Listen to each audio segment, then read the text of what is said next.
नमस्कार, बिहार मिथिला न्यूज़ में आपका स्वागत है। मैं हूं मनोज और हम लगातार अपडेट दिखा रहे हैं कि ATS team Darbhanga railway station पर पहुंचना बहुत बड़ी बात है। रेलवे स्टेशन पर बम ब्लास्ट की बात हुई है, जिसे लेकर के आज एनआईए की टीम अगर दरभंगा पहुंचती है तो समझिए बहुत बड़ी बात है। इससे पहले वो दरभंगा से पहले वो जब इंडियन मुजाहिदीन की टीम यहाँ आई थी, जो उसकी निगरानी के लिए एनआईए की टीम आई थी, तो इस तरह जो बड़ी बात होती है तब एनआईए टीम पहुंचती है। क्या वास्तव में ये आतंकवादी घटना था, क्या वास्तव में दरभंगा रेलवे स्टेशन को उड़ाने की साजिश थी?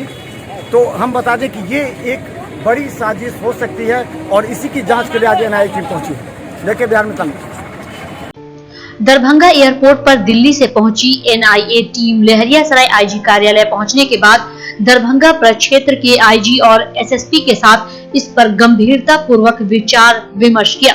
गौरतलब है कि इससे पहले एफएसएल टीम सैंपल कलेक्शन किया था, जिसमें विस्फोटक सामग्री की पुष्टि की गई थी। इसके बाद दरभंगा से ही एक टीम छापेमारी के लिए सिकंदराबाद जीआरपी प्रभारी के साथ सिकंदराबाद गई थी, जहां से 2 संदिग्ध को पूछताछ के लिए दरभंगा ला रही है।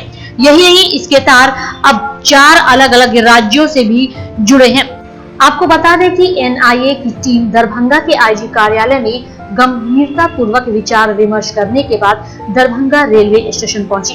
अब एक महत्वपूर्ण सवाल यह भी है कि अगर इसमें कोई बड़ी साजिश नहीं थी तो आखिर रेल पुलिस, जीआरपी और एसएसपी ने इसका खुलासा क्यों नहीं किया? लेकिन धीरे धीरे मामला इतना गंभीर होता चला गया कि एनआईए को यहां पहुंचकर जांच के लिए आना पड़ा।